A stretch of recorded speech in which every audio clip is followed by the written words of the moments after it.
Well, we'll gladly take the warm weather, but those winds, they're getting stronger. There's a pretty nasty storm system on the way. Brett Adair from Live Storms Media down near Tylertown, Mississippi today. He's watching a line of some really gusty storms that are producing heavy rain and significant winds. Even the chance for a tornado or two out of this as he continues his way down into Mississippi later tonight. You can see that storm system. Look at all these thunderstorms here from just north of Jackson all the way down into Louisiana. There's even a few tornado warnings in effect along this line, and this storm system is going to continue its way northward and eastward as we head into the evening. Now, right now we're dry and sunny. The cloud cover is starting to fill its way in here in Charleston, especially in Kentucky. Couple of returns on radar. The big thing with these, while those initial showers are light, they're bringing in some 30-40 mile an hour wind gusts between Cincinnati and the Ohio River right now. Look at all this moisture back here. Big spin, low pressure. That's pulling in some colder air in from behind and some moisture in from the south.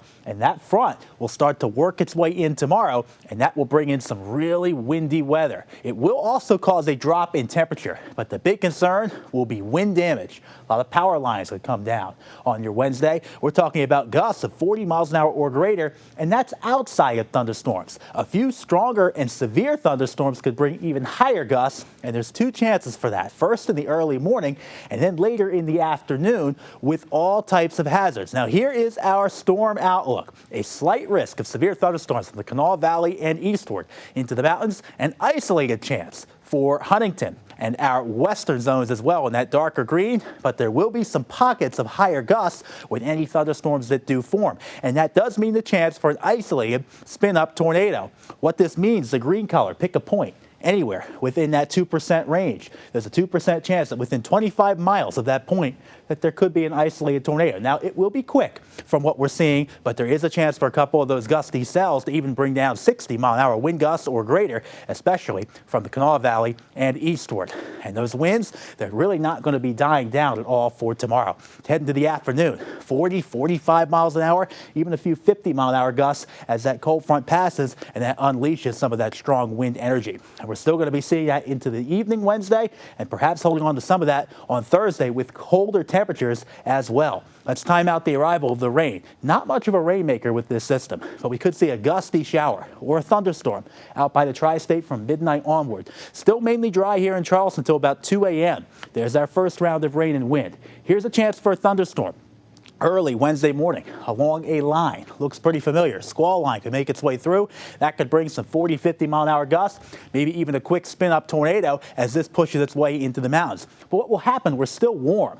The front has not passed through yet, and we're seeing 35, 40 mile an hour gusts with the sun coming back out as we head towards lunchtime. That's not good. That really allows that atmosphere to produce some more thunderstorms, and particularly from Charleston eastward. This area we're going to have to keep a close watch on. Notice a couple of cells here forming into the mountains. Some of the forecast models have actually allowed that to form closer to Route 19, and there is still a chance for one of these storms to form within that environment, and that could allow for some damaging winds, maybe even an isolated tornado. A couple scattered showers through the evening.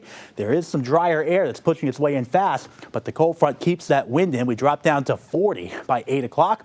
And some snow showers changing over into Thursday. Now, valley accumulation is pretty light. I think mountains could get 1 to 2 inches out of this, but notice we're in the 30s and 40s with some gusty winds for much of the day on Thursday. So that's a big, big change from that warm, mild start on Wednesday with those gusty winds. Not much of a rainmaker, maybe 1 to 2 inches with any thunderstorm that does form during the afternoon tomorrow, and not a major flood potential. But weather alert day for Wednesday as we head into the weekend looks a little bit drier, maybe a spotty shower, but seasonably comfortable as we spring ahead in hours Saturday night into Sunday, and a warm-up trend takes us into next week.